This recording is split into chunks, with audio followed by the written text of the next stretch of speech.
السلام عليكم أصدقائي وصديقاتي، شنو أحوالكم؟ الصحة بخير إن شاء الله، ربي يداوم علينا نعمة الصحة. يا البنات، طوندونس خارجة توا برشا برشا اللي هي براونيز التفاح. بما أنه وقت التفاح اللهم صل على النبي وصوم مناسب، حبيت حتى أنا نشارككم الوصفة هذه. صحية تصلح لجماعة الرجيم، وحتى اللي ما عندوش رجيم ينجم زادا يطبقها. وتوا على بركة الله باش نبداو في البراونيز متاعنا. خديت لهنا 2 حبات بيض بدرجة حرارة المطبخ، حطيتهم في الخلاط الكهربائي كيما تراو البنات. المكونات متاعنا الكل باش نحطوها في الخلاط باش التفاح يطرحها بالكدا. لهنا حبة ليمون متوسطة الحجم هي والبشرة متاعها، 100 مليلتر زبدة مذابة حيوانية باش تعطينا النكهة البنينة، ولهنا علبة دانات مطعم الشوكولا زادة باش تعزز النكهة متاع البراونيز. الكل في الخلاط.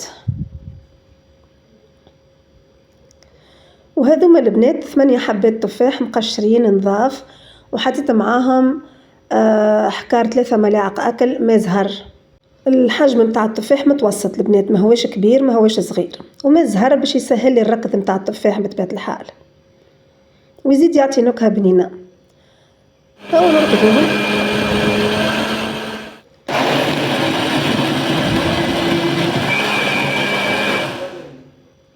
في المرحلة هذه البنات باش نضيف 100 غرام الشوفان، نعوض به الدقيق الأبيض على خاطر الشوفان خالي من الجلوتين وما يطلعش الانسولين في الدم، وكله معناها باهي للرجيم. وهذه البنات 50 غرام سمسم اللي هو جلجلان معرج على النار أبيض وأحمر، وزدت 100 غرام كاكاو، وزدت ملعقة أكل واحدة نشاء الذرة باش يتماسك الخليط. وأكاهو أما نشاء الذرة تنجم تستغنى عليه. نعاودو نركضوهم.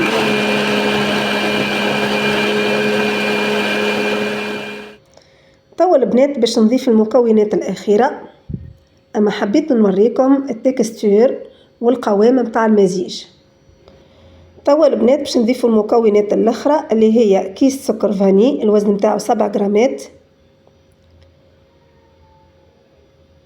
ومعاه كيس خميرة مرطبات الوزن متاعه 10 غرامات، بين 10 و 13 غرام نحط. نعاودو نعطوهم ركضة باهية للمرة الأخيرة. توا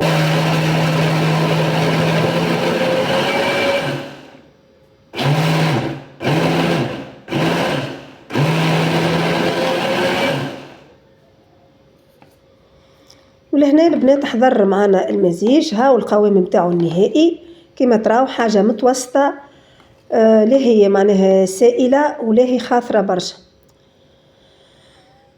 لهنا البنات كما تراو باش نعاود نوريكم القوام باش تتأكدوا منه كيفاش يكون القوام متاع البراونيز. هاوك هذا هو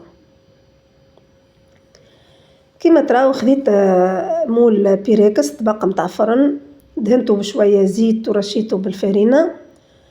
وتوا لهنا باش نفرغ نصف الكمية متاعي خاطر برشا جات ما شاء الله. انت تنجم معناها الكمية تتحكم فيها حسب أفراد عائلتك، تنقص تزيد انت حر. باش نقسمها على 2 أطبقة هنا.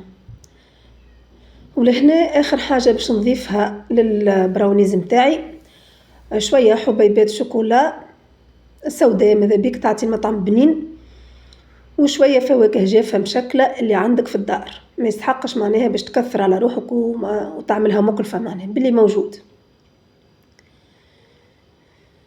أما أكثر فواكه جافة تمشي معاها البراونيز هي بطبيعة الحال البفريوة اللي في بعض البلدان العربية سميوها البندق أو أبو فروة، كل واحد شي يسميه. لهنا الكمية المتبقية زدت حطيتها في مول أصغر شوية من الآخر. وتوا كيف باش نزينها بك حبيبات الشوكولا ولا قطع الشوكولا وشوية الفواكه الجافة المتبقية، ونحطوهم البنات في الفرن اللي سخناه مسبقا على 180 درجة من لوطة. وكي تحمر معناها الأطراف نشعلوا شوية الشواية مش برشا، ونتحصلوا كما تراو على النتيجة الرائعة هذه.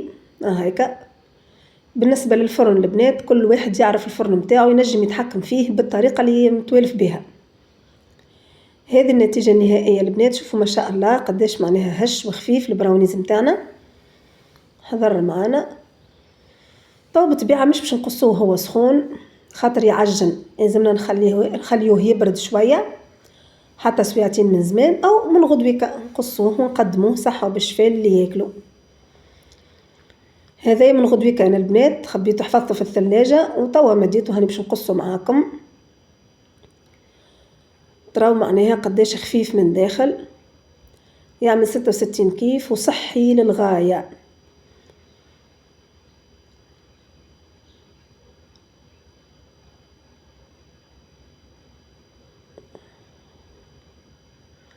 او كان تراو ما حطيناش سكر بالكل خاطر اكتفينا بالسكر متاع التفاح. اللي يحبوا احلى شويه من هكا ينجم يزيدوا مغرفتين عسل باش يكون صحي 100%. هذا هو البنات البراونيز متاعنا هكا تراو في القوام متاعو، تراو معناها في الطراوه والخفه اللي فيه. هكا تقصوا بالفرشيطه تاكل صحه وفرحه، حاجه تعمل 66 كيف. ان شاء الله الفكره تنال رضاكم واعجابكم. ما تنسونيش في الاشتراك في القناه واللي لايك والبارتاج. الى اللقاء، بسلامه، في الامان.